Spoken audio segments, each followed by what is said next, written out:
on Radio 1 FM 90. An extra hour of analysis and discussion of the topical issues of the week. Brought to you by Housing Finance Bank, a financial institution regulated by Bank of Uganda. Housing Finance Bank, we make it easy. Your views, our interviews on Spectrum, Radio 1 FM 90. A very good evening to you, and thank you very much for joining us for this edition of Spectrum Extra, coming to you live on Radio 1 FM 90. Radio 1 is broadcasting on its website, which is www.radio1fm90.com. You click on the icon with Listen Live. Now, this radio station is also live on the different radio listening apps, which can be obtained from the Google stores of your smartphone. We are also live on DSTV. Our audio channel there is 897, and on StarTimes, our audio channel is 97. Today being a Friday, we normally review the major events of the week. We'll be looking at the issue of public administration, the cost of public administration in the country. Well, the high cost of public administration has remained a critical issue that very many people are talking about, especially those who are looking at the economy. And as we speak now, government is pushing forward with plans to actually rationalize some institutions, and it has been agreed that bills be tabled in Parliament that will see some of the laws that put in place some of the entities that have been highlighted. Those laws will be repealed. Some of those entities are going to be scrapped, others are going to be merged, others will be transferred back to their mother ministries. And the government says they are doing this to stop duplication, but also to reduce the expenditure that has been going on in these particular entities. Well, some people say that doing that is not enough, that there are so many other places that need to be touched, including Parliament, Cabinet, President's Office, and so many other areas. According to our Constitution, we are supposed to have 42 ministers, that's including Cabinet and state ministers. But the Constitution does give the President the prerogative to actually expand this Cabinet with the approval of Parliament. So at the moment, we have a Cabinet of 80 people. According to statistics, the cost of public administration increased rapidly from 465 billion shillings in the financial year 2001-2002 to 3 trillion shillings by the end of last year. So what do we do as a country, given the financial crisis that we keep on hearing, people telling us the government is broke? We'll be having a discussion on that issue. And then this week, we also saw the birth of a new political pressure group, the Patriotic League of Uganda, which was formed mainly by NRM members who call themselves supporters of General Muhoozi Kainerugaba. They have abandoned the use of the name MK Movement. The leaders in this group include some members of parliament and NRM leaders. They say they intend to prepare to usher in a new breed of leaders who will handle issues that NRM has failed to do. They assert that they have no space to address these issues, including corruption from within the NRM. Now, so many people are baffled about what is going on, and we are wondering, will this have an impact on the NRM? But we know very well President Yoweri Museveni had a say about this group when he was addressing members of parliament at Kyankwanzi during a retreat, when he described this group as that of self-seekers who are more inclined on money. So we'll be asking, is this group serious, and should we take it serious, looking at how they are shaping up? I have a panel of 4.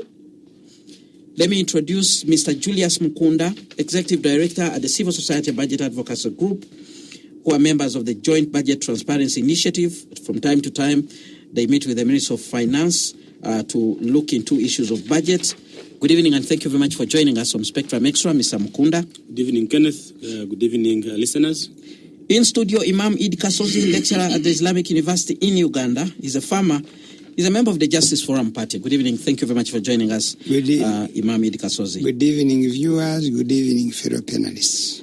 Third panelist, Dr. James Tueheo, Senior Officer in the Office of the President, also member of the Central Executive Committee of the NRM Party, where he represents workers. Good evening, and thank you very much once again. Good evening, listeners and viewers. Good evening, panelists. I'm happy to be here with you. The fourth panelist, a gentleman who has been away for like 2 years. 1 year. 1 year, basically 1 year. Team leader at the Africa Integration Agenda, the immediate past District Governor, Rotary District 9213.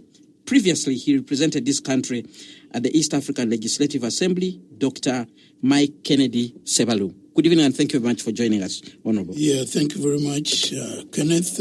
I'd like to salute my colleagues on the panel, but also would like to recognize and acknowledge all those that are following us, either as viewers or as listeners. It's good to be with you. Thank you very much for joining us. We'll begin with you, Mr. Julius Mukunda. You are the person who follows these issues closely, and you've from time to time raised concerns around the issue of public administration, the cost of public administration in Uganda. Should we be worried from the analysis you have? Oh, yes, thank you. I mean, it's no longer a secret that we are spending too much on our public administration. But what does that mean? I mean, it's an ordinary person to understand this. It is that how much money do we pay to deliver a service to the citizens of Uganda? If you have a borehole, how much does it cost you to dig up that borehole and also maintain it? How much does it cost you to put up a health center and then you run it? Now, ours, from our own perspective, is that we are spending too much to deliver that particular borehole. For example, we are saying that if you have an agency in charge of recruiting public servants, it should be one agency in this country to do that. But we are in a country where you have multiple recruiting agencies in the country as if we don't have one, even put there by the Constitution, the Public Service Commission. So you have a Health Service Commission, you have Education Service Commission, and all others. But on top of that, you put aside resources for recruiting. There is a budget for recruitment. In fact, in the next coming budget, we have 15.7 billion for recruiting. So to recruit a civil servant takes us to have to establish all these units. So you end up duplicating the services. And that's the point we are delivering, to say we are too expensive in delivering services for Ugandans. And that money even you are excluding state enterprises like National Water and Sewage Corporation, like Uganda Regulatory Authority. Those ones are not even included because they recruit and they have a budget for recruiting. And remember, all that money is me and you who pay taxes and put that money into the constituent fund. So it's time that the government realizes that even when it's not about lack of resources, that resources are dwindling, it's about good economics. It's about good decision making. That you must have better returns from what you are investing in. That you must deliver efficiently and also effectively. Why would you want to have 150 plus districts in this country? Is it the number of districts we want, or it is the number of service delivery units that the people at the grassroots need? So I will come with a proposal. Remember, we have been here for the last 3 years about rationalization. To say, really, let us merge these agencies and we can be able to save some money. That's number one. But we are also realizing that it is not about only these agencies. The government must also rationalize itself. Because when you go to, these days I meet a minister I don't know. I can apologize. You meet a minister and say, this is a honorable minister, you just don't know him or her. Simply because they are so many. So if you go, let's go to our Minister of Finance, the one that we are used to. You have the minister himself, you have one for general duties, you have one for privatization, you have one for microfinance, and then you have one for planning. 5 ministers for one ministry. That ministry can be run still by 2 people. All the function of the other ministers can be run by heads of departments because you are just duplicating their services. So you also need to look at the government itself and also rationalize it. I don't know the number of ministers in the Ministry of Gender, for example, because I don't know, but I know there are more than 5. So the case of running a small and efficient administration is very important for major reasons. One is that at a time when more than 50% of our entire budget is going for debt servicing, you don't have the luxury to spend on these other things. No. That's number one. Number two is that at a time when you have so many problems coming up, especially on service delivery, because you have to deal with delivering medicine. You have to deal with these potholes here. You have to deal with ensuring that children go to school and ensuring that the children who start from primary 1 are able to finish primary 7 and sit the exams. With so many social problems, ensuring that people don't die because of hunger, you don't have the luxury of spending on a huge administration. And for me, I think the last point on administration is we need to have an administration that performs. Every person in government must have a key performance indicator that at the end of my contract, this is what I promised to do and this is what I have done. And I am one of the opponents of the people who talk about permanent and pensionable. This permanent and pensionable kills innovation, demotivates people who would like to join the public service and are bright, because once you get into public service, you have relaxed. Nobody will ever touch you until you retire. But if everybody is on contract, knowing that your contract has got indicators for you to measure your performance, I can tell you would be even getting far, far better than some of the things that we are talking about. Look at URA, for example. I'm told that people are running off from URA. The only thing people are running from URA is one, pressure to deliver, period. I am told that even a driver in URA must show his key performance indicators. An indication that tells that from top to bottom, people are very serious about delivery. So if that example is spread across all the government departments, then we can have service delivery that everybody wants. But when you have an accounting officer who sits on a project that is supposed to end in 5 years, the project is in 10-year tenure, and it's at 10% performance, and he still claims to be an accounting officer. In the present today, I can tell you, my friend, is that we will not move anywhere without having these people held accountable. Well, I did quote some figures when we were beginning this show. From your analysis, where is the cost of public administration now? The biggest area of public administration what we are raising is that there are things we spend on, and sometimes you say, maybe I want from the point from the start to say, these things could be important in one way or another, but not today. We are going to spend 162 billion on donations. And the people, when they say donations, everybody runs to the president's office, by the way. And that's not the case. Parliament here, the speaker and deputy speaker, they have a budget for donations.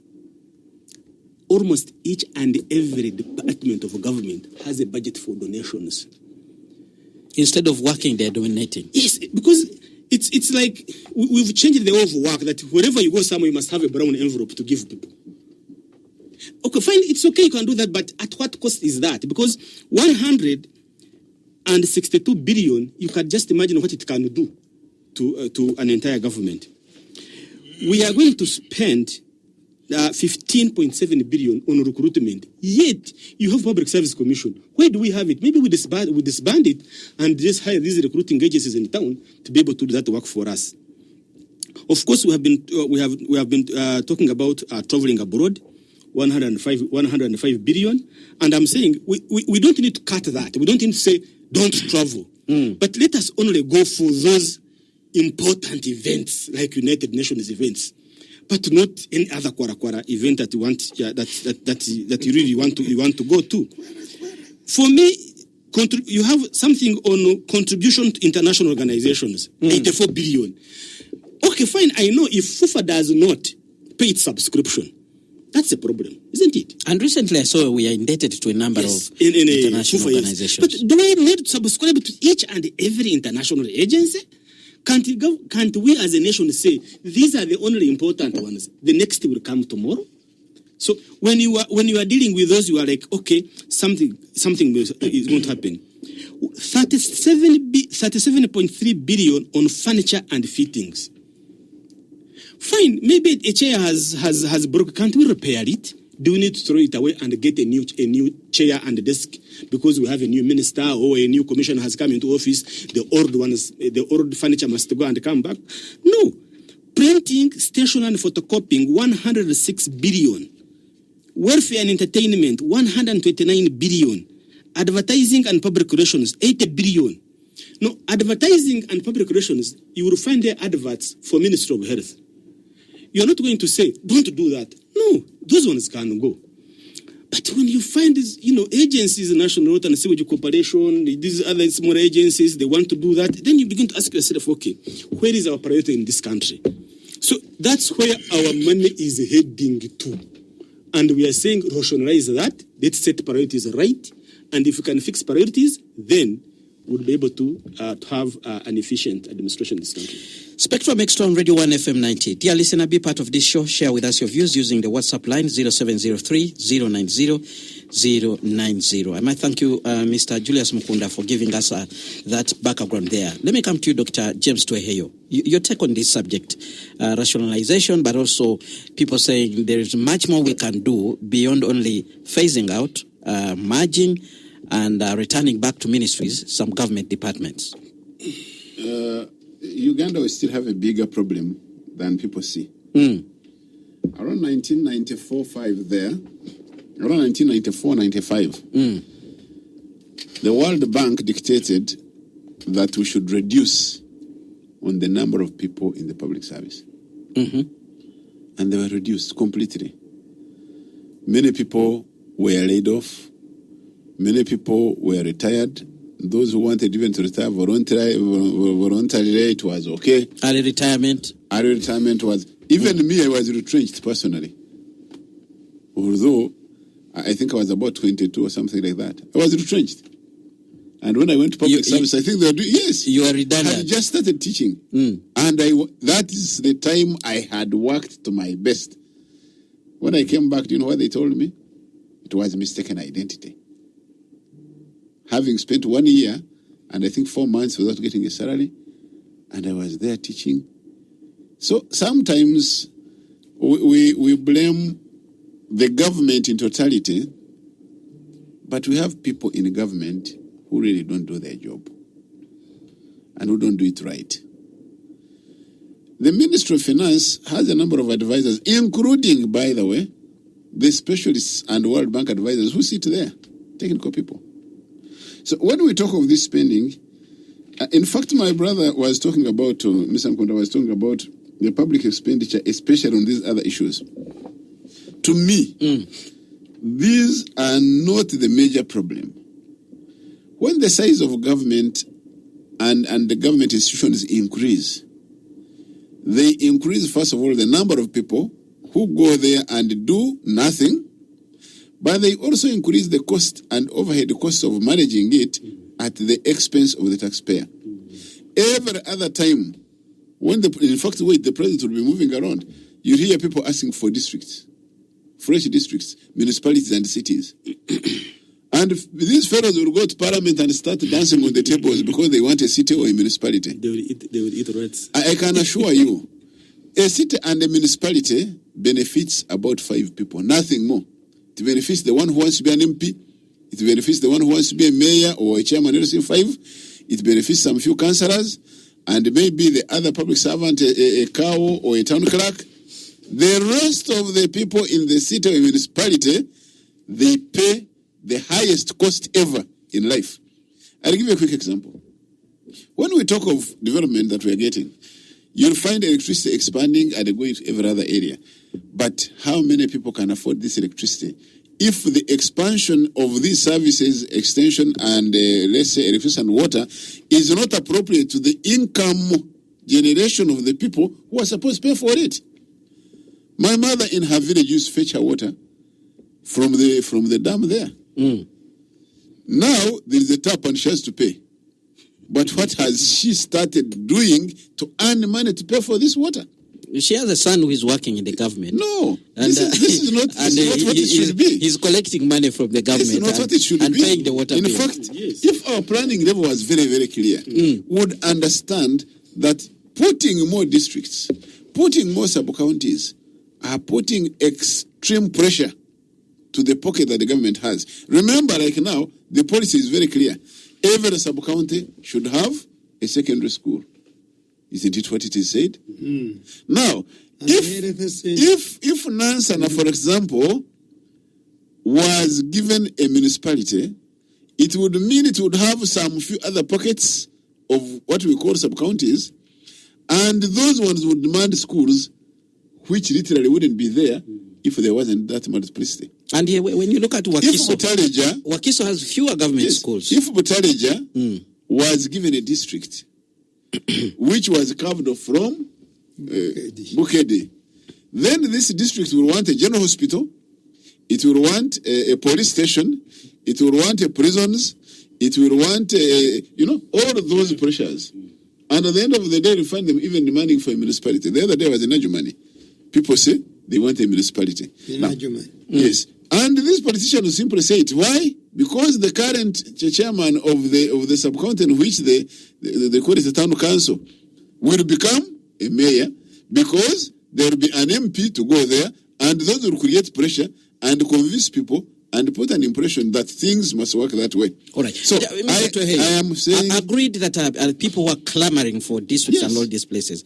But at the top, we have a leadership that should think straight for the country and reject some of these issues. I agree but we with don't you, see that happening. But at what expense? Because you see, they are balancing the boat in this case. You are a politician, you want to stay afloat. And you have the pressure of those people who will vote you, saying this is what we want. You either decide and say, I don't want and go, or you say, let me stay, and we see how we manage these issues. So this issue of increased government spending is caused by, in fact, if you had talked about this expenditure at Parliament, 500 and, is it 44 something? 29 MPs. Almost equivalent the number of people in America, rather in the UK, number of MPs in the UK. The Parliament of UK is about close to 600. Ours, but the income, our own money here, which we have as a country, if you were to get the actual gross income of UK, it would be about 200 times. Now, when they have this and we say we want to have this, then we are in trouble. And let me tell you the danger we are in. The people who would have decided on this are the clear beneficiaries of the same confusion. You go to Parliament and tell them you want to reduce the size of Parliament. You'll have two people voting yes and others saying no. All right. Spectrum Extra on Radio 1 FM 90. We need to go for a break now. When we return, we'll hear the views of Dr. Mike Sebalu and Imam Idi Kasozi, who are also here in studio, as we continue looking at this challenge of the cost of public administration in Uganda. Latest report I saw actually says we are now at 3 trillion shillings just spending on issues like paying salaries, buying vehicles, fuel, etc. Can we deal with this issue, and how can we deal with that? Let's go for this break. When we return, the discussion will continue. Spectrum Extra, Fridays 7 to 9 p.m. on Radio 1 FM 90.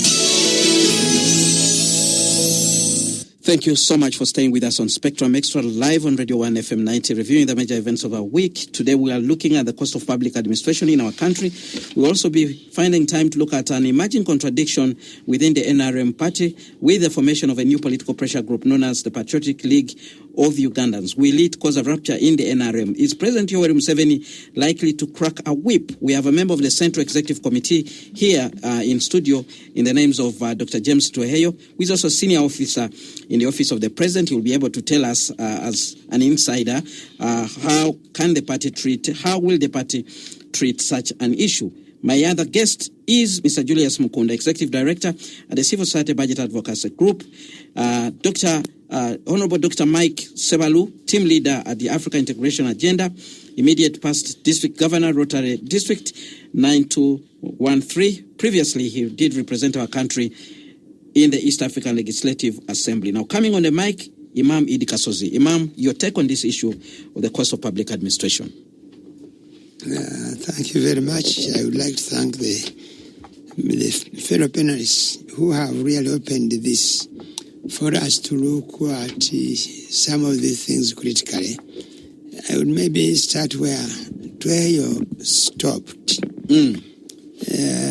Issues why we are generating more districts, more divisions, more municipalities, some of which there is nothing municipality about them.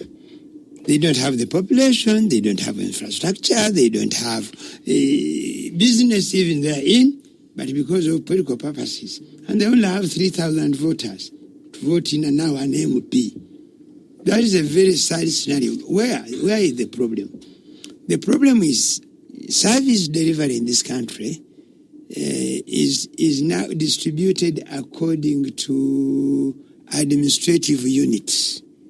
And as long as we are still looking at it from that perspective, we are going to create more. We should think critically. If we are going to reduce this public administration, we must go back and say, for example, for purposes of parliament, for example, allocation of services should be according to per capita. Number of people in a given. So that if we have uniform, at least uniform or near uniform populations within, for purposes of constituencies, we shall have fewer. So we should be talking about even merging constituencies. Yes. Okay. Either merging or going the Kenya style. Total devolution. Two per each district. Okay. 2 representatives per each district. A female yes. and a man. As simple as that. So that we cut this. We don't even need to cut this parliament by half. For example, we need to cut parliament by, I think, 3/4. Uganda needs only 100 MPs. 100? Only. They are enough for us. And if we reduce that, how much administrative costs shall we reduce? Where do you want the other people to go? Where are we? Are you in Parliament? People have been MPs. Are you in Parliament? For 3 times. Someone was once there, he's not there. Has he died? Leading very comfortable. Exactly. This is why that's why I think in the break, Ms. Julia said. Baba, I did notice that you were going to say that. No. To ask that question. And the problem is making ourselves survivors even when we have capacity to work on our own. Okay. Thinking that if Sebalu or Imam Kasozo or Tohe is not there, I cannot live. Or if I'm not a member of parliament, I cannot live. No. I think in break, Julius mentioned something. I was going to say it, I think it has passed on, but we need that any politician. I asked a question. Beside this, I asked a question. Any politician. At the end of the day, there is somebody who has to make a decision whether we should have more districts. I will come to that one. He said, any member of parliament who cannot say, any politician, not even parliament, any politician who cannot say no to these problems we have, then he does not qualify to be.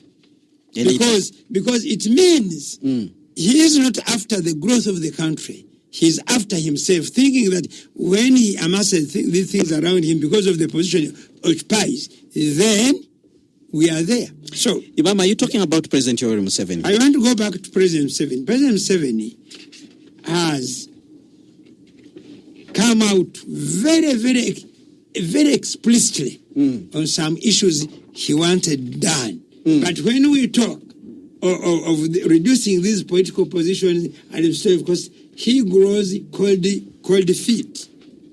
Why?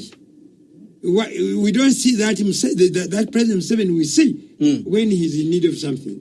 Therefore, he's either held in bondage, and the problem after all that, very good ideas, but he's the chief lamento of this country when he has the opportunity to take decisions. How can you say Sabalwanyi is held in bondage? I see. What kind of bondage? I see it. What kind of bondage? The other day, he was going to, I think, 26th day in Jinja. He stopped in Nyenga. When people asked him, we have a problem with school fees, whatever, he said, And then he said, the problem is PTA, head teachers. And then he said, if the money is not enough, tell us.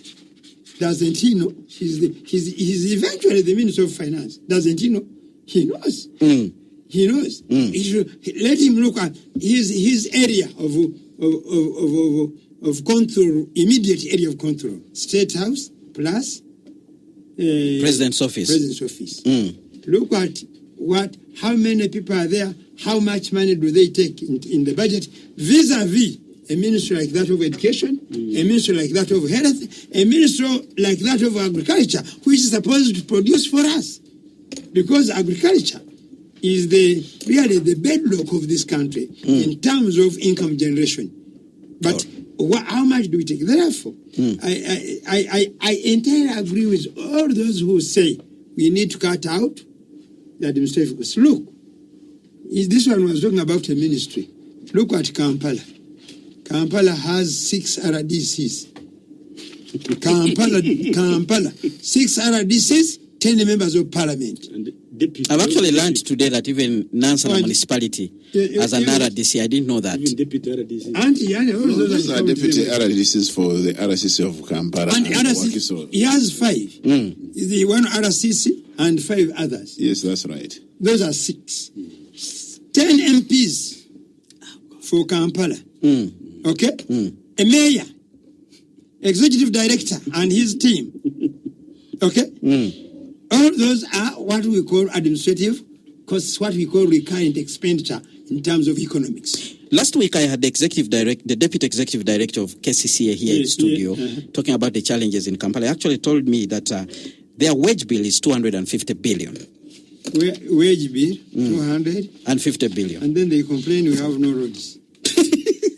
You see, those are the contradictions. And unfortunately, when we come out and say these things, sometimes people get confused. They think it's just because we are not there. No. All right. No, we need to take that decision. All right. You see? Let's hear from the Honorable Dr. Mike Sebalu on this issue of the cost of public administration. You've heard from your colleagues on the table and the plans that are already going on by the government to actually initiate some measures, including phasing out, restructuring some government departments, and even returning some to the ministries where they lie in line with the work they are doing. Your take? Yeah, thank you very much, our moderator. First of all, I would like to share with our listeners and viewers that I'm back. I have taken sabbatical to serve in some voluntary capacity. I've been a Rotary District Governor, Rotary International District 913, where we engage in serving communities through voluntary initiatives. And we do a lot of good in supporting government in service delivery in our 7 areas of focus. So that is why I was away. I was traversing the whole country, looking at areas of need, creating gaps, and overseeing. You were focusing on being projects, a jolly good fellow. Yeah, projects. And I really want to thank Rotary for the good work you do out there, out of your voluntary spirit. Now, regarding the subject matter that is before us for discussion, I think my colleagues on the panel have given very well thought out opinions about the same. My viewpoints don't differ very much. But what I want us to look at, there are certain aspects that we are looking at in governance. And when we talk about good governance, I think we should be talking about a thin, efficient, and effective, well-equipped and well-facilitated and coordinated government system and structure, where emphasis is put on competence, ability, and capacity to deliver on the mandate, and where the leaders and the people in charge are accountable for the failures of performance of their respective ministries, departments, of agencies. Because at the end of the day, government owes it to its people to deliver services. Other non-state actors may complement and supplement, but it is the fundamental responsibility of government to do that. And for that to be done, we need to be intentional, we need to be deliberate, and we need to be very purposeful. Whoever is given a responsibility should have those three in mind as a guiding principle of their delivery in whatever position that they are. Then that allows innovation to be at the center, creativity to be at the center, but also maximizing technology. You know, now you don't need many people to do many things. You can have few people delivering much better with the use of adequate maximization of technology, and you find you are making good on your responsibilities. So what is the value proposition we have? For sure, it is a fact that the parliament we have is an oversized parliament. Even a country like Tanzania is much bigger than we are in terms of population, but they have a much less parliament in terms of numbers, and many across. Even when you go to Nigeria, you may find that they have different levels, but in terms of numbers, they are a little less. So let's put a little more emphasis on quality vis-a-vis quantity. I mean, what is the output, unit output per member of parliament? And what is it in terms of informing the overall policy formulation and legal framework? So some of the things need to be taken seriously. But what I'm concerned about is that the rationalization being undertaken this time around, has it been studied very well? Because I have a problem when we do things and a few years later, then we are back on the drawing board, then we are reviewing the same, then we are reformulating the same. Because I remember at one point, we had a viewpoint regarding ministries, housing of ministries, that ministries didn't have to have their own homes. And you remember some of the buildings were sold, and then now we are back to the same constructing offices as a ministerial village, constructing. So there's a lot of inconsistency at times. We need to be a little more consistent, look at a policy direction and reformulation, study it deep, look at the short-term consequences of the same, the mid-term and the long-term, so that when you have it rolled out and implemented, you don't have contradictions emerging as you undertake the same. But for this to work well, definitely we need a mindset change from the leaders, mindset change even from the population. My colleagues have articulated well the issue of the constituencies and the districts. Apart from decentralizing inefficiency and spreading it around, why can't we have a certain standard number of local government units, but put a lot of emphasis on equipping them thoroughly, on training them, on getting the competencies required so that service delivery ushered out of them is good enough. It's like in Parliament now, we have a Parliament of 500 plus, but I can tell you the effective MPs in terms of debate, legislation, research, people who really go out and do research and debate from very informed positions, very well researched. They may not even be 100. The others are there in terms of the numerical strength, but if you are looking at the unit output in terms of value to the legislative process, to the appropriation process, and to the oversight process, you may really have some challenges. So we need mindset change. Is it about numbers, or is it about the quality of those and the capacity to have them well equipped? Because in other parliaments, you find they have fewer parliaments, but each member of parliament has a research assistant, has a mini library, has all these facilities that make him a better person. But if you are to do that and elevate the quality within the 500, then the cost of doing so will be overwhelming, and it may not even meet the return on investment. We need also to look at attitude. Attitude needs to change. We need even to look at the world view. How are other people who are doing it so well doing it?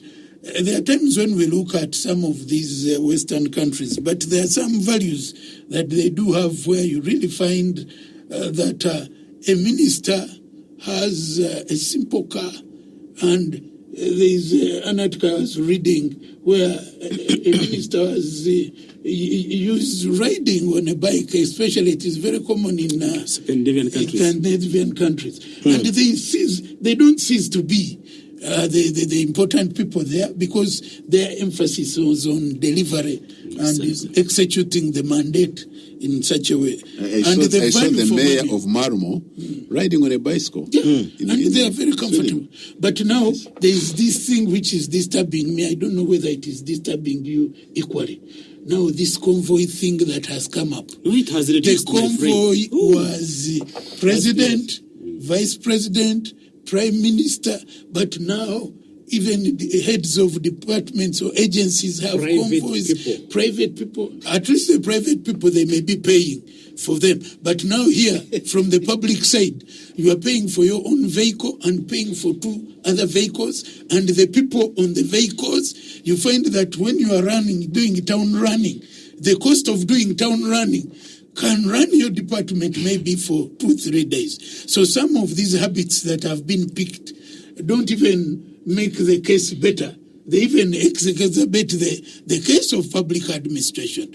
So let's put emphasis on delivering services at the lowest cost possible, so that at the end of the day, the beneficiaries, who are the people of Uganda, get a good deal on their investment in the government they choose to lead. So let this be, let it not be the usual issues that come around and go. I think let's see results coming out of this rationalization. It is the right thing to do. The time would have even been yesterday, but today or tomorrow is not too late. Let's have it in place and see how best our people can benefit. Mr. Julius Mukunda, Honorable Mike Sebalu raises a very important thing, and it comes from the things that you all stated here, how people are the ones who are pushing, how people within the government think about maybe employing their people, making money, and he says there's need for a mindset change. You talk to these people almost from time to time at the Ministry of Finance, you hear what government officials are actually saying. Is there a mindset that thinks about a Uganda that is self-sustainable without such a huge burden on the taxpayer in terms of public administration? Yeah, I think there's a point there on mindset change, on how we take on change. That this is what you have been. That this is how you have been doing things, but today it has changed. So you need to shift and start new practices. Can the current leadership do it? Anybody can do that. Anybody can do that. It's a question of how you prepare your change management process. Let me give you an example. But there's something you mentioned. Can I just touch it on the bit? And I think it was connected with you. Because, you see, they're explaining about, the members of parliament being so many, the agencies being so many. When you come down to the numbers, that's why it hits you most. In the next financial year, we are going to budget for 43 billion for guarding services. Now, the duty of a police department in this country is to guard public property and the VIPs. You would expect that the police has enough money to do that. And it's mandate. And it is the mandate. But now, because there are not enough to guard each and every district department and agency, we are now recruiting private people to come and guard. That is an expense on taxpayer. So that is the cost of running a bloated government, a huge government. I didn't get you there. Can you explain that again? What is happening?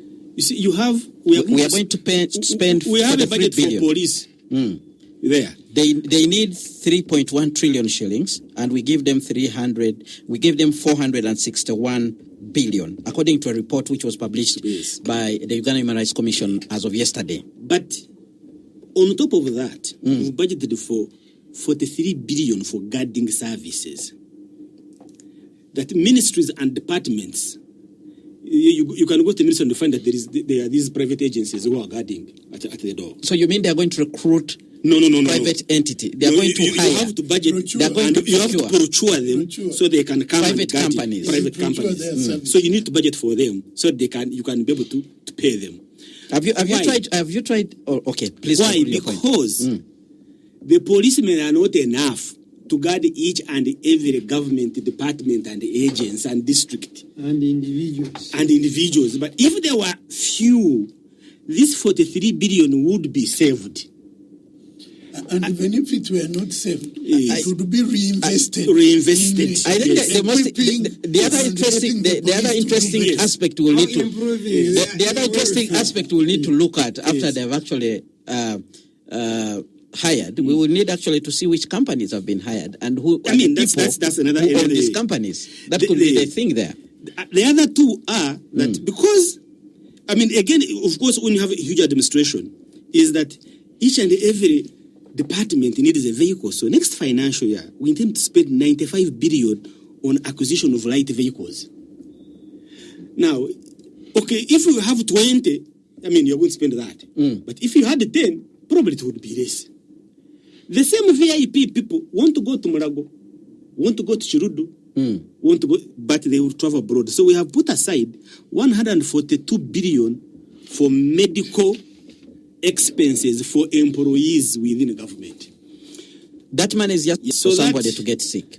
If you are lucky and you become one day a minister, a commissioner in the government, and you fall sick, we shall refer you to India. That money must be there because Murago want to manage you.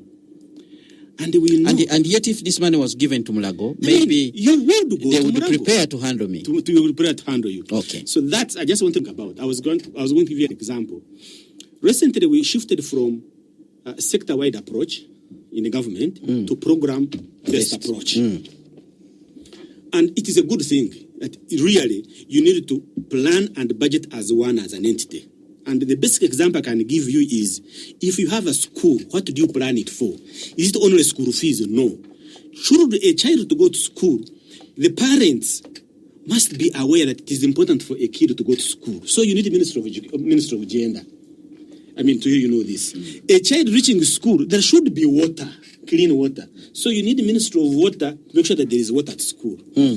Health must be there to provide medical services, immunization, agriculture should come with nutrition, and of course, education itself. So you plan as a whole, and that's program-based planning and budgeting, which is very good and very important. But when you bring this huge program, the Auditor General has told us that for the last 3 years, we are supposed to have 20 program working groups because the government now work in programs. 18 of them have secretariats, but only 10 are functioning. That means that half don't meet, don't plan, don't budget.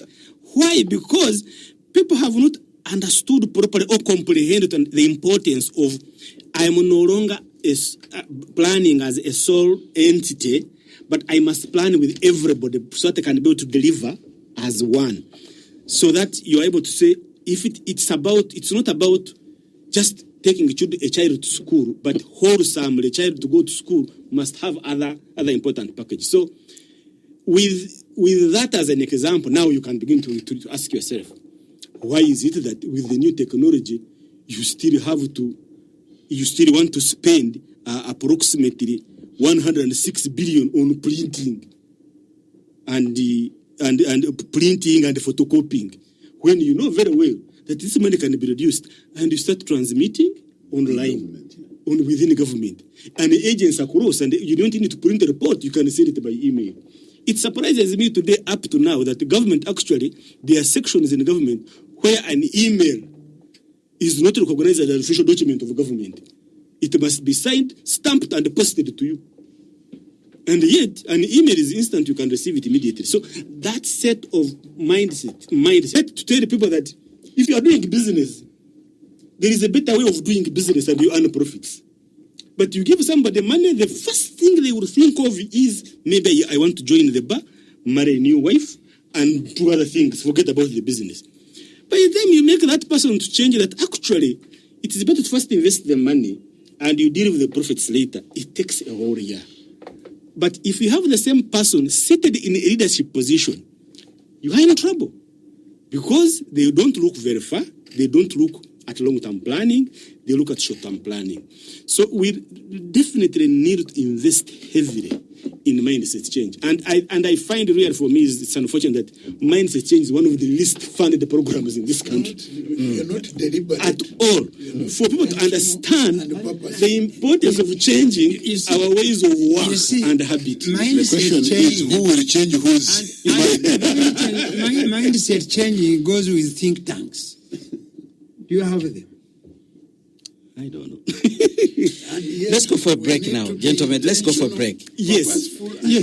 When we return, we will all get an opportunity to comment on this issue of mindset change because it seems to be a very critical aspect if we are going to do anything different in this country. Stay tuned to Radio 1 FM 90. Spectrum Extra continues after this break. 1 FM 90. Thank you so much for staying with us. This is Spectrum Extra on Radio 1 FM 90, review of the major events of the week. My panelists, Dr. Mike Sebalu, team leader at Africa Integration Agenda, immediate past district governor, Rotary District 9213. He did represent our country at the East African Legislative Assembly. Mr. Julius Mukunda, executive director at the Civil Society Budget Advocacy Group. Dr. James Tuheyo, senior officer in the Office of the President, member of the Central Executive Committee of the ruling party, the NRM. Imam Idi Kasozi, lecturer at the Islamic University in Uganda, farmer, and member of the Justice Forum Party. Well, gentlemen, I'm going to give you an opportunity to comment on this issue, of mindset change, but we already have some comments that have come in. One person writes in and says, India, with a population of more than several times than that of Uganda, has only 29 cabinet ministers, and Uganda has 32 cabinets in cabinet. In total, India has 79 ministers, including the Prime Minister, and Uganda has 80 plus ministers. What kind of representation is that when service delivery is utterly wanting? Unpopular leaders always try to manufacture block votes from civil servants like security and appointed officers. Grace Inseta, the civil service standing orders set up by the evil colonial rulers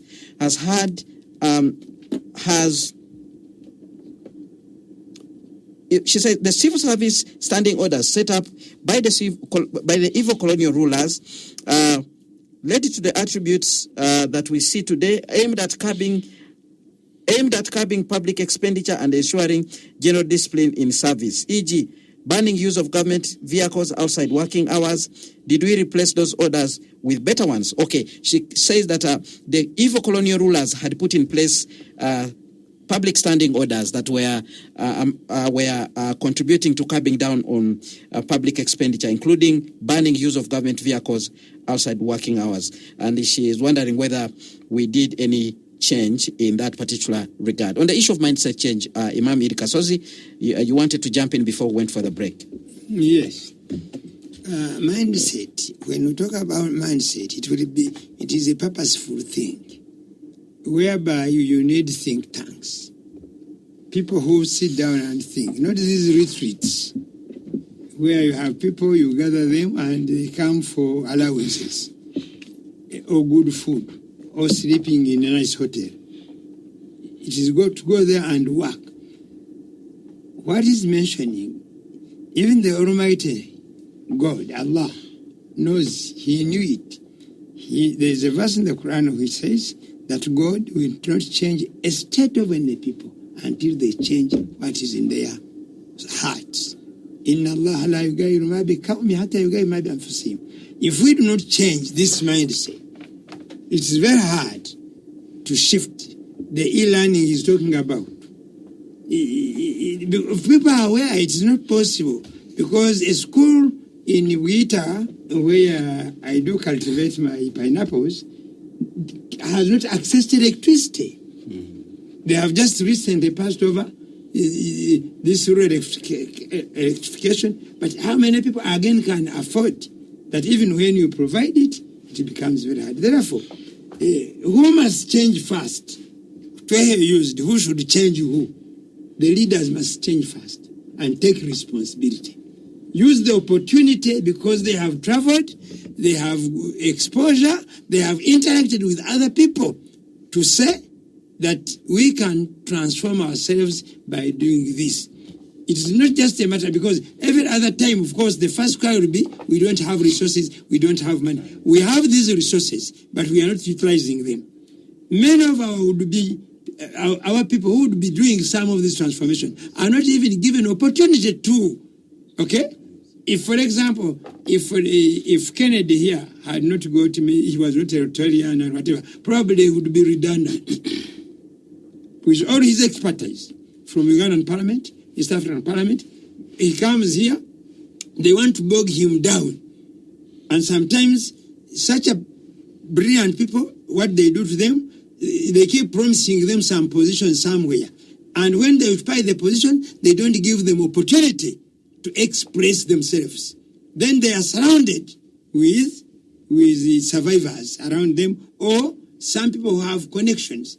I saw this during this the 3 meetings we had in Munyonyo.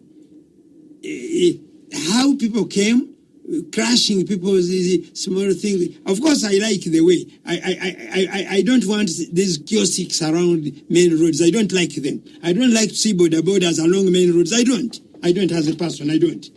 But this business of coming to remove them today, and after the visitors have gone, they come back tomorrow, and you have disorganized them, by the way, is a dangerous thing. Let us, if we have decided to do something, we do it once and for all. I want to give you my example. Me, I am a community leader. I am an imam. Being an imam in the city is not also very easy, especially because of big men, rich people. But people, you can come to my mosque and I will not introduce you because you don't have. I introduce people who are useful to others. I don't introduce everybody because you have a rank. No. And also, you will not stop me from doing something right because I expect you to pay the biggest ndobolo. In no way. Because that is yours, not mine.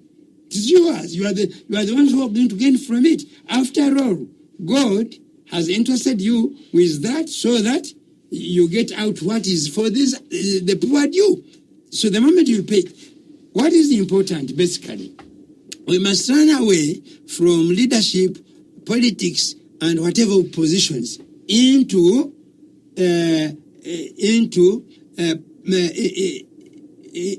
developmental. I think I don't know. Actually, in influence. Yes, and more so positive influence. Because I will look at Imam. Not what he is, but what he puts on the table. In terms of ideas, in terms of orientation, in terms of character and engagement. And I think I have liked his interjection. Yesterday I went into a bank and I was talking to somebody. A young man came to greet me. He said, "Come on my desk." And I said, "Why? I have finished my work." No. Then when I sat down there, he told me that, why I called you? I am seeing you live for the first time. But some years back when I was in a primary school, about a second, you were on Radio Simba and you talked economics. I admired you. I went to study economics. He's now a bank manager. I studied. I admired that one. Sometimes so you influence him. This is what I see. This is what he's talking about. Can you influence? Like this, Julius, when I see what he does and his interest because I am on his mailing list, his group's mailing list, when I read what they do on bettering our budget, utilizing our resources, I admire such a people. I don't need to know him. He doesn't need to be my relative. So the only way to change this country, the mindset you are talking about, is to go back and say, do we have good brains? Yes. Can we utilize them? Yes. One time, Professor Abbas got sick. As you wind up. And we took him for treatment in South Africa. Do you know who treated him? Dr. Mahamudu Dafara. From Uganda here. Therefore, the problem is not because we don't have. Dafara is a neurosurgeon, thing is. It is not because we don't have those people. The problem is sometimes we don't have equipment. The money Julius was talking about here can procure us many equipment as possible in some of these so-called regional hospitals of ours, which do not have the services that qualify them to be regional. Thank you. All right, very quickly, Honorable Salalo. In context with what we are deliberating. Mindset change. Mindset change is informed by the realization that we have one of the fastest growing populations. Now, if we don't position to pick best practices and be able to navigate, that will overtake us and it will create us more problems. Because then the population keeps growing, and if you are to go by the numerical kind of model, that the bigger the population, the bigger the parliament, the bigger everything, then we may never be able to make good at the end of the day. Let's hear from Dr. Toheo on mindset. We must consider very, very clearly. For example, in Uganda, in the 1996 up to somewhere there was a clear policy of immunization. And if you can remember, at one point it was resisted by the people and heavily too. But the results are not very clear. How many children, young children now do you meet and are crippled? It is not easy to look at it. Let me tell you, we have a Ministry of Health. The Ministry of Health has 3 other areas: primary health care and general duties. But our attention, especially the political wings in the government and the rest, are attending to issues of building. You must build a health center. You have to upgrade my health center, and that's the talk in Parliament. Sometimes I really don't understand what happens in this Parliament, whether they go there and get mad or... That is the struggle. But in countries that must develop, the attention is put on the primary health care, and there would be even no need for hospitals. Prevention. You get that? And then public yes. health. If you go there, how many people... The other day I was in Busoga there, and some people didn't have trainings, including a chairperson of LC1. And me was saying, just get him and whip him. I mean, what leader is that? Because... What was this man? This LC5 chairman for Mutawazi. Mr. Mutawazi did. Because you see, if we don't put attention on the things that matter and will bring clear results, then we are wasting our time. And you see some of these programs that come in are clearly intended, like PDM. It has a number of other components. We have to do ABCD to increase the incomes of the people. But the question is, when we come to implementing these programs, what happens to us? There is every problem. Now, we are talking of government spending. To me, the problem is not these budgeted for items. If these budgeted for items were put to clear use, proper use. I'll give you a clear example. You know, when we talk of recruitment, who are we recruiting? When we talk of donations, what are we donating? That's the other issue. Because if I meet Mukunde and give him an envelope, and I put it, I critique, I have donated, will that be of any value? To him, it may not even be, because he has got loose money and free money, which he will spend as and how he wants, and there will be no value for it. We'll get another tomorrow. Yes, so we must look at the issues. By the way, Uganda, I think we are surviving by God's grace in some cases. This is Masoka said, Jambera Jane. That is why the inflation of this country is at 4.65, surprisingly. Yes, at the moment, that's where it is. Surprisingly, there is a lot of increased government spending, which causes inflation. There is deficit financing, budget. There is population growth, which is unbelievable. There is, all this, but... Did you hear President Yoweri Museveni the other day? He said Uganda is the only country where any fool can survive. Absolutely. Because when you look at this... But I've also heard people are saying that they don't need to survive. They actually want to live. And therefore, it's incumbent... I agree with you. Sure we need to live, but we need also to direct our policies towards things that work. I used to like the current PSST. He was talking always of the economics that work. Now he is there. We were always with him here. Yes, now he is there. I would want him in his budgeting strategy, in his planning, to see that we work on policies that work. All right. We have comments coming in. We have Sam Dahura, who is listening to us, and he has sent us a message on WhatsApp, and he says, Honorable Sebalu, you got it right.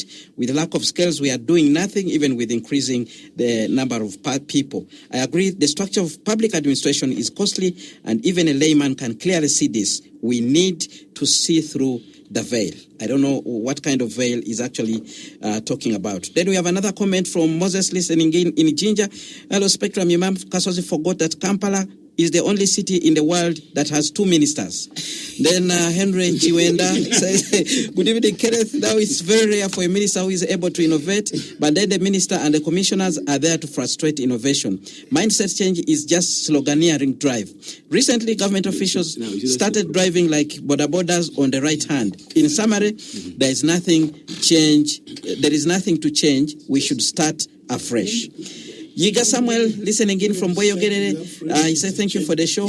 Merging agencies, institutions is very good, and it should cross over to all other entities, especially districts and municipalities. But before reaching out to that, we should know the trouble causer of everything, that it's the top leadership of Mr. Museveni. Initially, constitutional ministers were meant to be around 42 members, but Mr. Museveni, through his majority NRM legislators, they changed this. Therefore, the way to go is getting rid of this leadership and his people.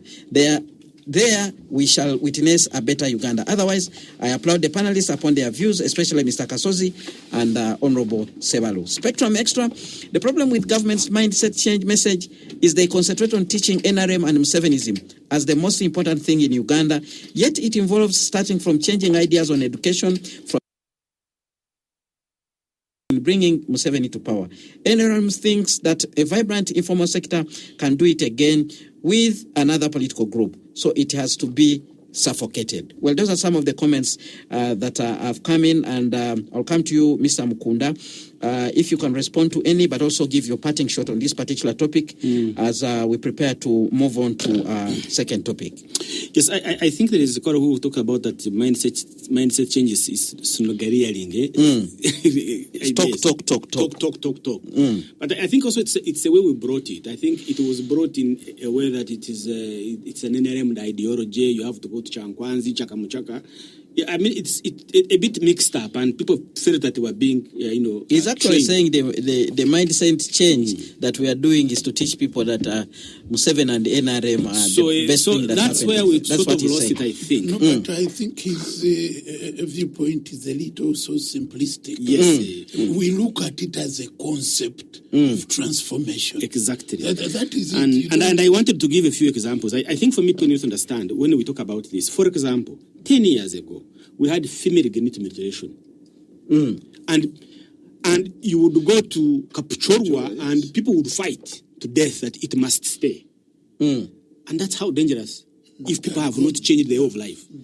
10, 20 years ago, tribes and clans would say girls should not go to school. The girls are for marriage. But today we can see important women who have gone to school contribution to transformation of this country. Now, talk about now the kind of transformation that is taking place in other countries. We have, electric vehicles. So when are they going to arrive in this country? When other countries already have gone very far. You don't know that we are the first African country to have a factory that makes electric cars? I'm yet to see them on the road, and I mean, I would appreciate that. There is one Kayora here that is working. And for me, see, when it comes to mindset change, we should be preparing people to use those vehicles. To tell somebody that look, this guy is better than you was. are. We make projections that in 20 years. Just a moment. If you can remember, at the time these cars that are automatic came in. Exactly. People would reject them. Maybe let's ask Mukunda. You talked about is it 95 billion shillings? We are going to buy light vehicle. Yes. How many are they going to buy from Kira Motors? That's where now the mindset change, because now all you want is to buy a Japanese vehicle. And yet you have a struggling factory in your country which you would invest in this money. Big money. And guarantee them market. I was telling my mentor here that he came with this dried pineapple. Very sweet. And I was telling an example. I happened to attend a conference in South Korea, and they showed us an incident like this. They said if anybody comes up with an idea, the first buyer is government. Government comes to your door. They ask you, how can we help you? They provide you the technology, but the first order is from government. Because that is guaranteeing market. That is guaranteeing market. Nurturing a nascent industry. And they make sure that you succeed. And once you succeed, they let you go. In fact, it should be an order that the next batch of vehicles we are buying must be bought from Chira. So, the challenge of Chira now is to meet. That's what they go to Bubu. Is to meet the point I would mention is, if you don't change will change you. And what kind of change are you talking about? With this climate change that we are in, tell me. Oh, climate change. You still want to throw your beans and peas in the bush because you expect them to grow. It can never be business as usual. So leaders, and I think for me, I put it to our leaders. Our leaders must think ahead on how this country is going to be transformed. Let us forget about our own usual way of doing business, coming to office anytime you want, but also ensuring that actually we instill in our population that things have changed and we need to be able to do things better. These budgets we bring every day that are the same. It's time, for example, to say we need zero budgeting. We have stopped budgeting. Let's start newly and see whether what we put in the budget is required today. And I can tell you, if we do zero budgeting today, this 52 trillion budget we are talking about will reduce to 30 trillion because a number of things here really are irrelevant. Two comments almost similar. One from Joseph, listening in from Ottawa in Canada. Thank you very much for following us, Joseph. He says, good evening, Spectrum Extra. You don't need to spend huge sums of money on mindset change, but giving services. Patriotism is not taught as NRM thinks, but a happy population will be patriotic. Happy with Mr. Tuheyo speaking the truth this time that Uganda is on God's mercy. Enjoy your weekend. Then we have Drakumani, who is from Arua. He says, patriotism cannot be taught only. It should be seen being practiced. I thank the panelists, especially my friend, Imam Eid Kasozi. Well, gentlemen, very quickly, your closing remarks on this particular topic as we move on, Imam Kasozi. I think what we have said here, and I think in unison I can say we are all agreed that we need to change. And that change must be initiated by all of us, but led by our leaders. Then certain things will really hurt us, but we must accept, sacrifice them for the better of our future. All right. Honorable Mike Sebalu, your closing remarks on this particular topic? My closing remarks is this whole thing is about leadership. And in terms of that, we need to be proactive. We need, as leaders, to start building scenarios. We need to look at what has worked and why it has worked. Then we can sustain it. We need to look at what has not worked and why it has not worked. And we look at ways of doing it differently in order to get better results. But more importantly, we should not be reactive, only waiting for things to get wrong and then we react. Times it may even be out of panic. We need to be proactive and build scenarios. That's why the think tanks are very important in such a case to inform the process of policy formulation and policy direction. All right. Let's shift now our gears and look at what has been happening on the political scene. This week we saw the MK movement transforming into what they are now calling the Patriotic League. And I'll begin with Dr. James Tuheyo, member of the Central Executive Committee of the NRM. Dr. James Tuheyo, yes. What is going on? Is this a contradiction within the NRM?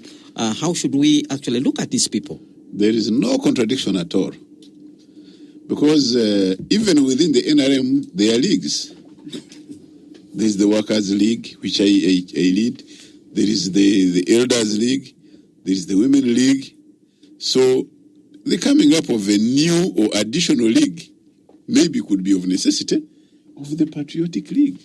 The difference is the other leagues you talked about actually belong to the party structure. They're these ones don't. They're actually saying they have come up to deal with issues that you failed to do as a political party? The government has not failed to do a number of issues. Possibly, it has not reached a certain level. And by the way, some people don't understand the difference between a party and a government. A party is a political entity that elects its leaders, and when the leaders are elected, they hand over now, the party hands over to the formation of government. And literally in Uganda here, government is encompassed by all people, some of who don't even support it. Some who don't even subscribe to us. If you look at what happens, you look at the cabinet, for example, cabinet list. How many of those are necessarily NRM people? So once you talk of that, then there would be a contradiction. Yes. So in fact, even members of parliament, all those who are opposition are earning money from government of the Republic of Uganda. So government has some little distinction, only that now the NRM, having got the highest votes, took over the leadership of government, although it didn't change a number of people and a number of things that are within the government. So having this entity now coming up as a league, patriotic league, putting pressure on the government like any other, like people power used to be, by the way. And to me, people power was not there, because the power of the people is expressed in the Constitution of the Republic of Uganda. So some of these issues, that's why you see some people, as you say, are from NRM, others are not necessarily from there, and they are coming up to look to be a critic. I don't want you to say, for example, that Mukunde, by saying from CS Bag that there are things that are not being done right, is not part of the country. He's right to look at them from that lens. So from this very lens, there are some people who are within government, and those who are necessarily outside government, and those who were never in NRM, who are saying, no, there are some things in NRM that are not being done right. And we welcome it, by the way. We are very happy that it's coming up. We welcome it. And we believe it will be a positive critic that will always show us the gaps that are required for us to improve, and we get better, and we tighten our grip on the government and the leadership of this country. Are we going to get any reaction from the NRM about these people? Because President Yoweri Museveni does not like people who raise such issues in the wrong forum. And this we had one person being told. There is no wrong forum. Because we have a space for anybody in this country to sit down and form either an entity. You can even form a religious grouping. You can even form, So that one of theirs is not a wrong forum. To us, it is a good symbol. That is why politically, even, for example, when NUP started, by then the other political parties, which you may not know, but this one is not, first of all, I want to make it very clear. This one is not a political party. It is not. It is a grouping of people who are saying, no, we should sit down and look at government and be critical to it, and possibly they could be doing that to help government to close the gaps and improve its performance. And you agree with them, they have no space to do that inside the NRM? Space is available, absolutely available. But somebody chooses to do it the own way, at his own volition. All right. Let's go for a break now. When we return, the other panelists will actually weigh in and tell us what could be going on. What do they think is going on? And some people actually speculating and saying, before we know it, this group might become a political party and even consider vying for power. But let's go for a break. Spectrum Extra will continue after this break. Spectrum Extra, Fridays 7 to 9 p.m. on Radio 1 FM 90. Well, thank you so much for staying with us on Spectrum Extra, reviewing the major events of the week. The panel, Imam Idi Kasozi, he is a cleric, but he also a lecturer at the Islamic University in Uganda. He's a farmer, and he comes from the Justice Forum Party. We have Mr. Julius Mukunda, Executive Director at CS BAC, Civil Society Budget Advocacy Group. Dr. James Tueheyo, Senior Officer in the Office of the President, Member of the Central Executive Committee, and the Honorable Dr. Mike Kennedy Sebalu, who is the team leader at the Africa Integration agenda. We're reviewing the major events of the week, and right now we are looking at what could be happening with the launch of the Patriotic League of Uganda, which is coalescing around General Muhoozi Kainerugaba. The name has changed from MK Movement to now the Patriotic League of Uganda. Imam Idi Kasozi. Yes. It is both heresy for one reason or another, and it may also be unhealthy because of what you have stated here. You said this week, a new political pressure group known as the Patriotic League of Uganda was formed by mainly NRM members who called themselves supporters of General Kainerugaba. That is where the crux of the matter probably would be. And then... Why there? General Muhoozi is an army officer who is still serving. And it does not augur very well in the view of what we have had in the past. It may create unnecessary tension in our forces, which we have been thinking are very good. Okay? Because people may be urging to say the Uganda saying, Abana Nebiana, which I think is not really the second thing. Wait, on that particular point, General Edward Katumba Wamala is still a serving military officer and is a minister. General Aronda Nyakairima was a serving military officer and became a minister. So what's the difference there? Of course, we are not happy with it. I think even General Muhoozi is still serving the Deputy Minister of Internal Affairs. The way it is done, for them, they are serving maybe inside that, maybe look less. But this one, people are fronting somebody to become head of state. Because that's why they have their terms, standby generator. They started as birthdays, things are keeping on like that. But my problem is, most of the people surrounding this, 99%, they are not free from what you are talking about, that because NRM is not working well, no space, especially including issues on corruption. Many of those people are corrupt, I can say without mincing my words. Those who are leading. And actually, they are fortunate hunters. They think when they put Muhoozi in front of them and put his pictures, some of them on their vehicles, they will even violate traffic rules today. That is not healthy for this country. Others have issues, personal issues.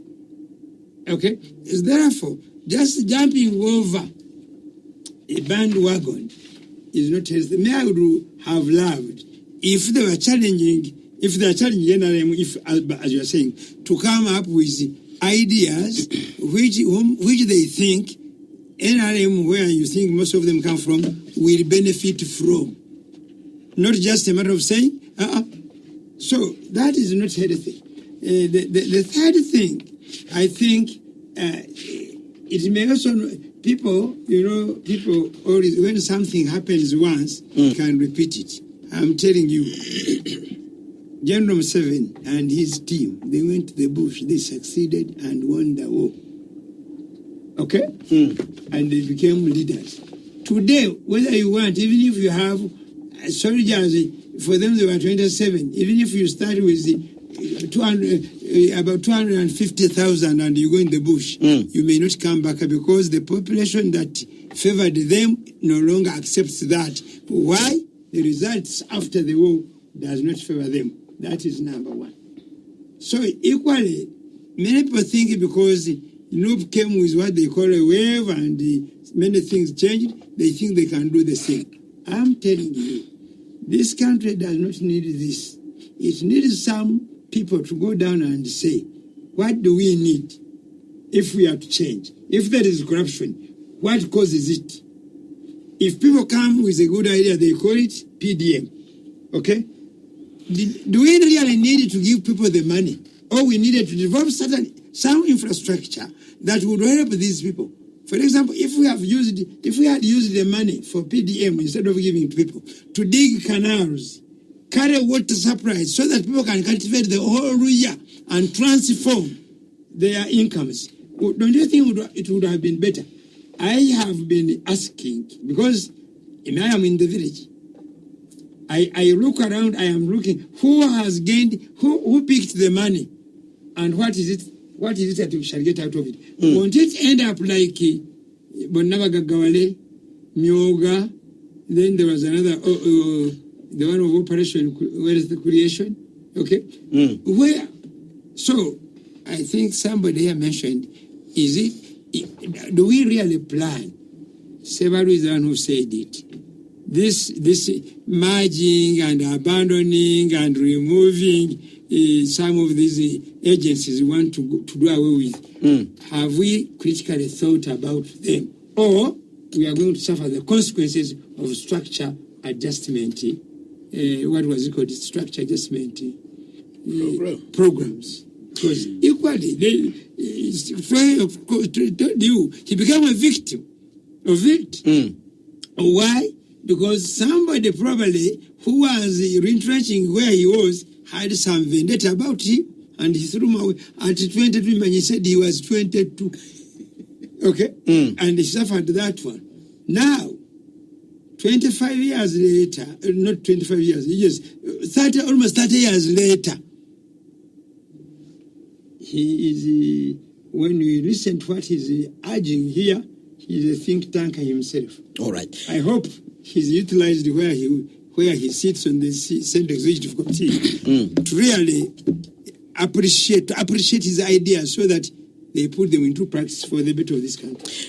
Mr. Julius Mukunda, your take on political developments. As an economist, you must really be a keen follower of political developments because at the end of the day, they affect the economics. Yeah, definitely. I mean, you cannot have economics play alone without a politics part. And I always tell people that if there was no budget, you would not see anybody clamoring to be an MP in this country.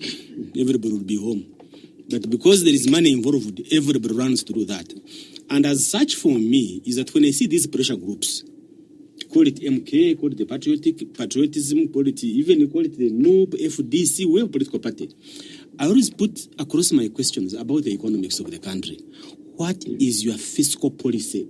What is your fiscal policy as a party that intends to be in power? What do you intend to do? Because this country, in terms of economics, we have a challenge that we need to face. For example, one is our budget is not balanced. We have a budget deficit of around 7.2%. We collect 30 trillion, but we are spending 52 trillion. So how do you intend to balance the budget? Because Ugandans didn't understand that. We are living on a deficit budget. Because we are living on a deficit budget. I want to hear that because that does make me a choice. Because of that, we have a 96 trillion debt that is hanging on our neck. And the debt has actually reached at 52.7% of our GDP. So, as you are a political pressure group, somewhere a political party, I want you to tell me, do you know what? When I come to power, I will reduce this debt burden from currently 52.7 trillion % to probably below 10%.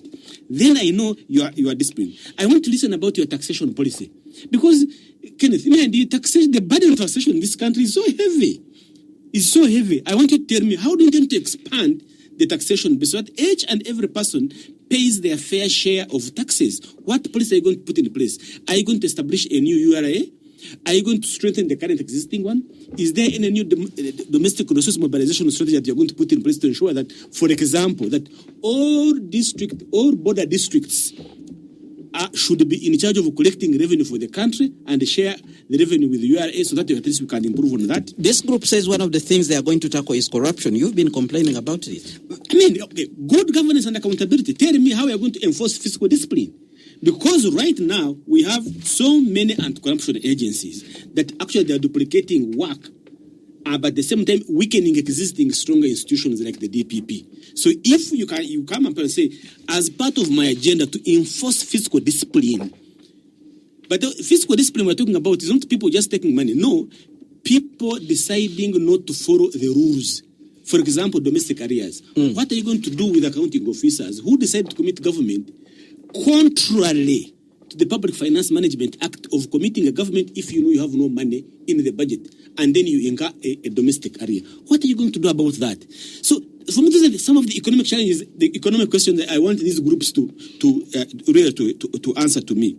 Finally, the other part is, are you coming up with a very that you are coming on board to bring to Uganda so that at least we can be able to recover quickly, but save the livelihood, return to profitability, so that businesses don't close? Is there something that you believe? Because right now we have the PDM, we have the agricultural credit facility, we have the small and medium enterprise funds. Are you bringing something new, or it's just going to be business as usual? Honorable Mike Sebala. Yeah, thank you very much. The debate is interesting and exciting, but we need to look at it from the viewpoint of there is also the element of discipline as we manage some of these public affairs, because NRM is a party. NRM has structures. NRM has platforms. NRM has those opportunities where you can have different political orientations and shades within the party, depending on experience, exposure, and expertise that need to be tapped into. But I think as a party, there are gaps that are creating some of these emerging tendencies. For instance? One is the whole idea of creating opportunity for exchanging critical views regarding the direction and the undertakings that we need to make as a country, because there are two things we need to appreciate. We have the party. The party and the members of the party are like shareholders of a company. Then when you have shareholders of a company, they choose management. And the management in this case is the government. Government is working on behalf of the party, which party got the mandate, and that is the real capital, political capital. So the government is operating on the basis of the capital generated by the shareholders, who are the members of the party, who went out in the field and mobilized support for the party. Now, where the management is not conforming to best practices and standards that are set by the shareholders, then the shareholders can bring management to book. And that's where cases where you see the management is questioned. How are you dealing with that? You are not making profits. You are not doing this and that. So when it comes to issues of corruption, within the party still, that can be engaged. And the party can use its influence to override and bring management, which in this case is government, to order. And this should be with cases of corruption that have been proved beyond any reasonable doubt. Is that even possible in a situation where people say there is a fusion between the party and the government? In other situation, somebody is the government, somebody is the party. Yeah. Even then, I think it can be If you done. take down the government, you take down the party. No, what I want to say is that there are individuals within maybe government who may be engaging in practices that don't give a good image of the party in terms of corruption. So when those are got, the party working with the leadership of government should be able to bring them to book. If I'm getting you clearly, you're saying this group, the Patriotic League of Ugandans, can still operate within the NRM. Is that what you're saying? That is my view. And my view is that let the party harmonize and allow people with internal debate and internal generate democracy. Consensus on the way forward. Because like on the issue of corruption and all other issues that may not be moving well within the party, there is good opportunity for such a debate to be given opportunity and it to be enhanced so that the different viewpoints are brought on the table, and going forward the party can mark a way forward. And that can be competently and done within the party. I think some of these gaps, like for instance, we need a think tank. Okay. We need a think tank on different aspects of governance. All right. A think tank on economy, think tank on international relations, on industrialization, and we generate well-researched and informed debate that can give that kind of thing. All right. So some of these gaps that are prevalent do create vacuum, and people feel that vacuum. All right, we have some comments coming in, although touching the topic that we had earlier. Mindset change should not only be talking about Museveni and NRM, it should be about national issues. And then Clay writes and says, Kenneth, you're talking about electric vehicles minus roads? That's his point there. Then we have another comment coming from Moses Mukundane, who is listening in from Chira. He says, this is his take. The exorbitant cost of public administration in Uganda is deliberately a governance issue. It's basically a tool. It's basically a tool for populist politics.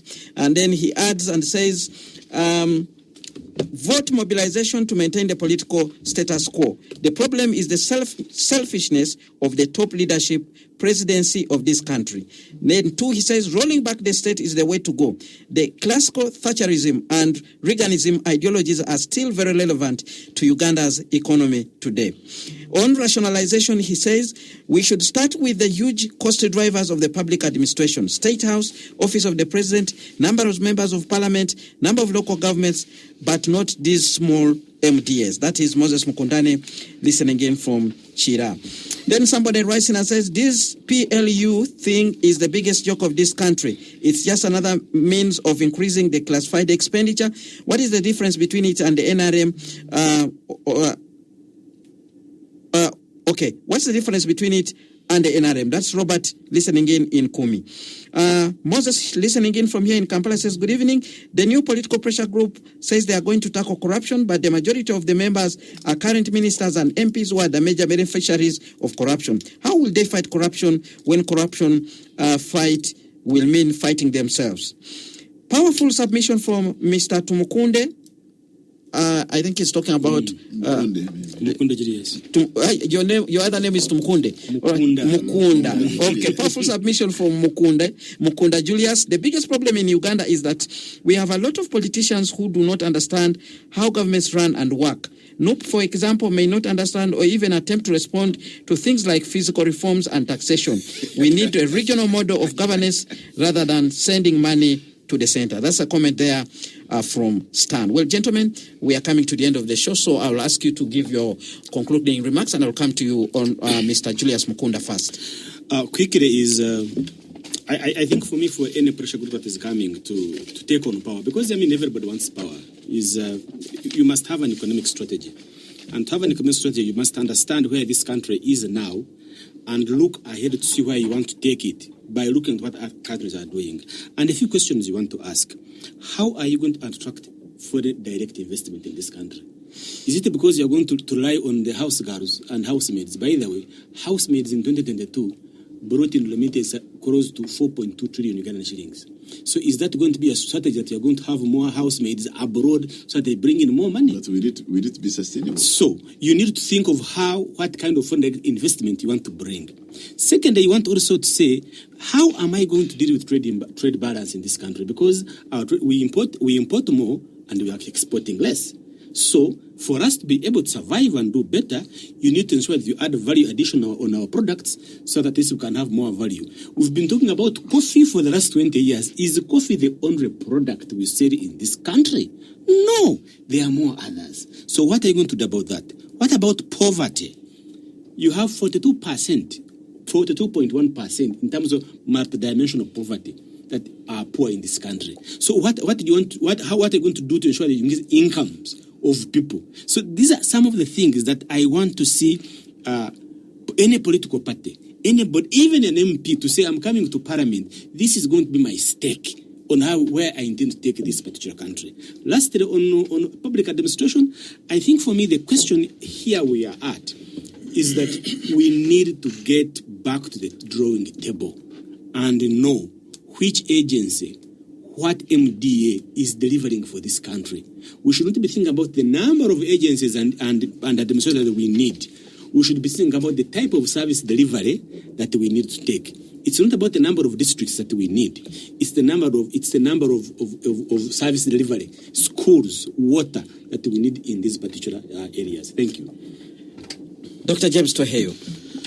It is very clear that His Excellency the President and the party he leads is taking lead in making government reforms.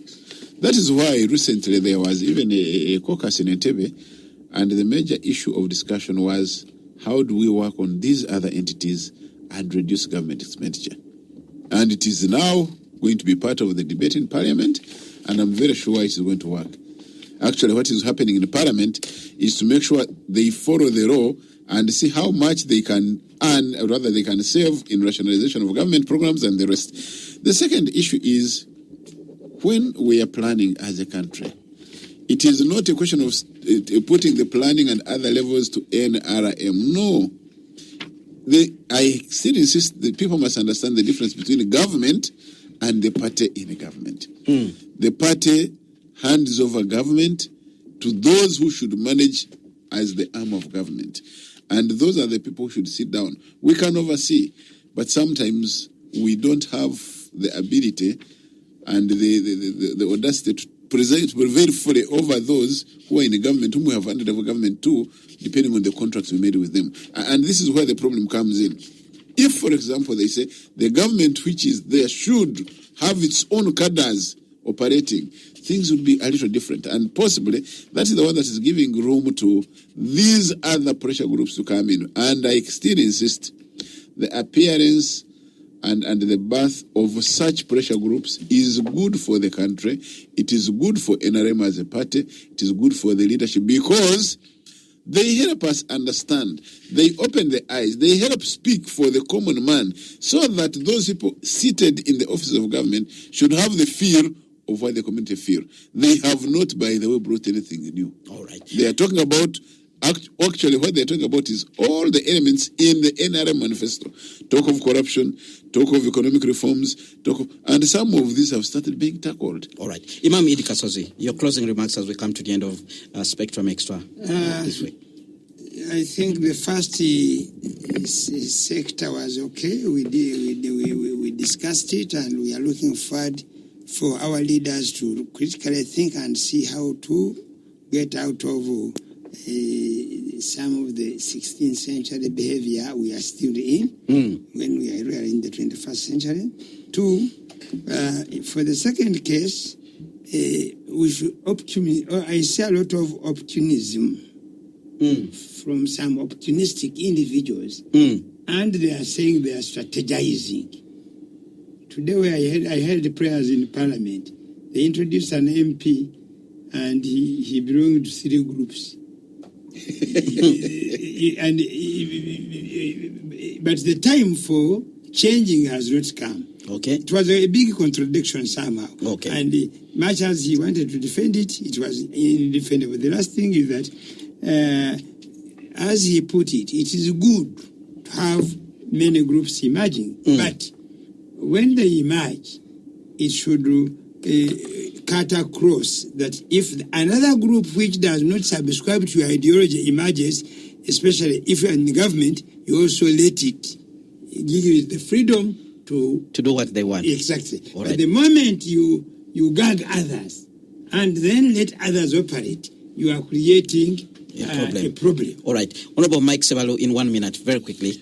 Yeah, the issue of rationalization should be looked at 2 levels. The level of the leaders and the level of the population. Okay. It should be understood, appreciated, and championed by all for it to be meaningful and to be beneficial to the population. Regarding the pressure group within definitely is informed by the fact that there are gaps, All right. which gaps need to be filled. So the party needs to respond by engaging or by addressing. All right. With that, we come to the end of Spectrum Extra for this week's edition. Let me thank you very much, my dear panelists, for making time to be here. Thank you very much, dear listeners, for contributing to this show. Your views help us actually to shape the discussion here in studio. With that, we come to the end of this edition, and I must hand you back over to the other section of broadcasting, where we'll continue with great songs and great memories. Spectrum Extra on Radio 1 FM 90. An extra hour of analysis and discussion on the topical issues of the week. Brought to you by Housing Finance Bank, a financial institution regulated by Bank of Uganda. Housing Finance Bank, we make it easy.